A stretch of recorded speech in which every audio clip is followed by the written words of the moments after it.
On va parler d'un sujet ô combien important pour chacun au quotidien, les déplacements. Un plan local de déplacement sera présenté lors de la prochaine réunion du Conseil communautaire à Saint-Quentin en Yvelines le 27 juin. J'accueille sur ce plateau Emmanuel Vega, bonsoir. Bonsoir. Vous êtes directeur des transports et déplacements pour la communauté d'agglomération de Saint-Quentin et également en plateau Maëlys Fleuriet, bonsoir à vous.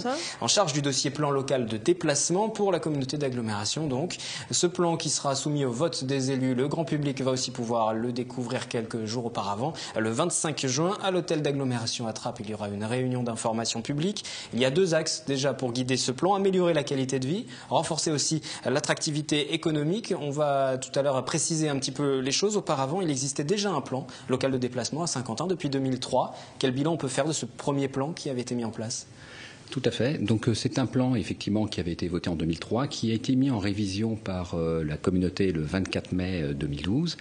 Et on avait constaté qu'effectivement on avait eu des axes de progression très significatifs sur notamment les modes actifs, c'est-à-dire la marche à pied, le vélo, avec des pistes cyclables qui avaient été par exemple très massivement Parce développées. qu'un plan local de déplacement prend tout en compte. Hein. Oui, peut-être qu'il faudrait faire effectivement qu'est-ce que c'est qu'un plan local de déplacement. Un plan local de déplacement, c'est un document cadre qui donne une vision, un axe stratégique finalement sur la question des déplacements et du transport à l'échelle de l'agglomération et qui intègre tout un ensemble de fiches programmatiques, c'est-à-dire des fiches très précises qui indiquent les actions qui sont à mener, les budgets qui sont associés et qui donnent un calendrier. Donc c'est un document qui est quand même très opérationnel et qui décline finalement des actions concrètes au bénéfice des citoyens. Ce qui avait été prévu en 2003 a été réalisé 10 ans après ? Globalement, il a été plutôt bien appliqué. Il a été, comme je vous l'ai indiqué, bien mis en œuvre sur les modes actifs, sur notamment le développement du réseau bus aussi de Saint-Quentin qui s'est très fortement renforcé. On a l'un des plus importants réseaux de bus de grande couronne d'Île-de-France que l'agglomération soutient très massivement avec un budget très significatif, et qui fait l'objet de renforts et d'améliorations au quotidien, même si bien évidemment il n'est pas parfait. Et c'est pour ça qu'il y aura encore des améliorations avec ce nouveau plan présenté donc, à l'agglomération le 27 juin au vote des élus. Question du développement durable, respect de l'environnement, c'est une notion qui sera peut-être encore plus présente sur ce nouveau plan, justement. Est-ce que vous avez mis l'accent sur ce point-là ?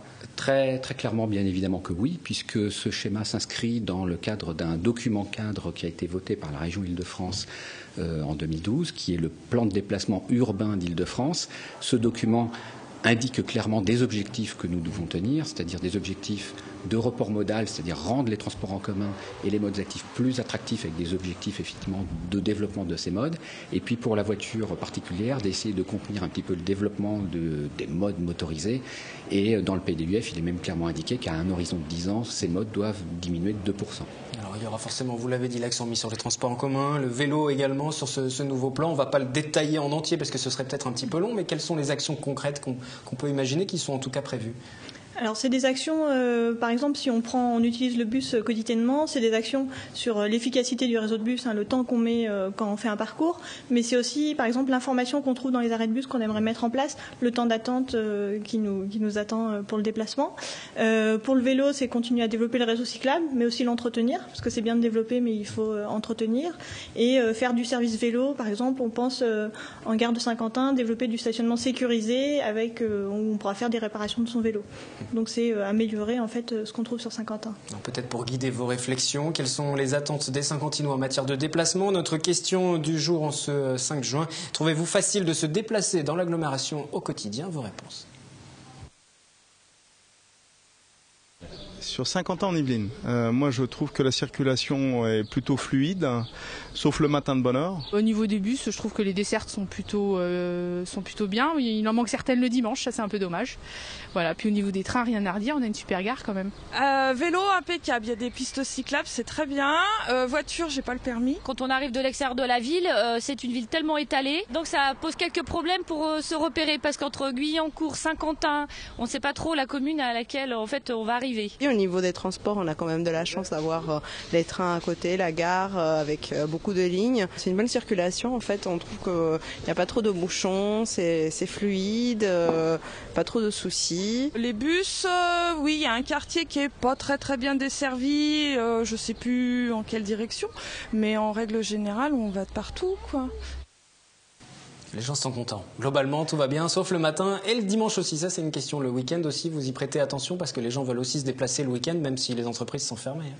Oui, effectivement, on sait qu'il y a de plus en plus de déplacements liés aux loisirs, et donc le samedi, dimanche ou en fin de journée. Et donc dans nos réflexions, on intègre ces déplacements-là, évidemment. C'est un plan qui va permettre une mise en place sur combien d'années? Ça va durer sur 10 ans là aussi? Alors, un plan local de déplacement, c'est de 5 à 10 ans suivant la réalisation des projets. Et sur celui-ci, qu'est-ce qui est prévu? 5 ans théoriquement et 10 ans en fonction de l'avancement voilà. des différents projets. Présentation au public, tous les détails seront donnés le 25 juin à l'hôtel d'agglomération à Trappes. Pour les élus, ce sera le 27. Est-ce que les gens vont pouvoir proposer des choses? Est-ce que les choses vont changer ou tout est déjà figé aujourd'hui? Non, les choses ne sont pas figées puisque après l'arrêté qui sera pris par la communauté d'agglomération le 27 juin, il y aura une phase de consultation qu'on appelle, des personnes publiques associées, c'est-à-dire nos partenaires qui vont également nous aider à appuyer ces projets, c'est-à-dire le STIF, la région Île-de-France, le Conseil général, et il y aura une phase d'enquête publique, et là, dans cette phase d'enquête publique, là, d'une façon très structurée, il y aura une concertation très large de la population qui aura accès aux documents et qui nous fera part de ses avis, avis qui sera formalisé par un commissaire enquêteur, et que l'agglomération ensuite analysera et intégrera pour approuver un document définitif ensuite. Et ce document définitif sera établi quand? Normalement pour la fin 2013, tout début 2014. Et pour une mise en route ensuite des modifications? Tout de suite. Ensuite, on met en place le plan qui fera l'objet d'une concertation large et d'un consensus. Alors l'enjeu est important pour le grand public. Chacun utilise forcément un mode de déplacement au cours de sa journée. C'est aussi important pour les entreprises parce que les entreprises regardent un petit peu comment les employés vont pouvoir venir travailler. Ces entreprises sont concertées. Vous avez déjà échangé avec elles? On a eu des concertations effectivement importantes avec les entreprises puisque sur toute la première phase de concertation du PLD, on a fait des ateliers qui étaient largement ouverts effectivement à des associations, à des collectivités locales et également aux entreprises.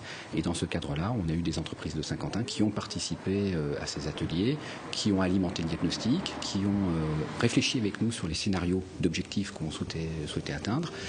Pour vous donner un exemple très concret, notamment sur les bus, il y a eu des objectifs notamment de performance de la vitesse de notre réseau de bus vers les rabattements-gares qui sont des éléments importants pour permettre aux salariés d'atteindre dans un temps effectivement performant leur emploi.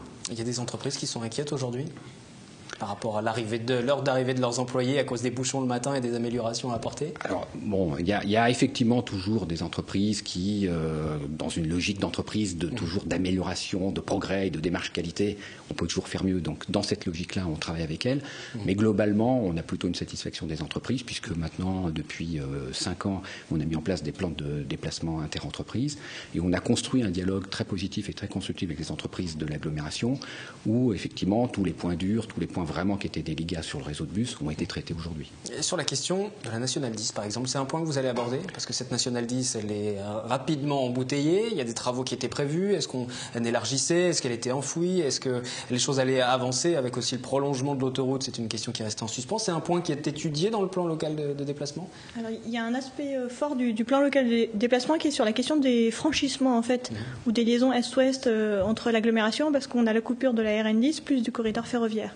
Et donc, les projets qu'on propose dans le cadre du PLD, c'est que les ponts qui traversent ce corridor et la RN10 puissent mieux accueillir les voitures, mais aussi les bus, mais aussi les vélos, qui soient vraiment un support pour passer de l'est à l'ouest de l'agglomération. Donc ce sera effectivement aussi à l'étude et pour tous les détails, rendez-vous déjà le 25 juin, hôtel d'agglomération à Trappes. Merci à vous pour ces premières précisions. Puis on aura l'occasion de vous donner plus de détails puisqu'il y aura ensuite des concertations et chacun pourra s'exprimer sur ce plan. Merci.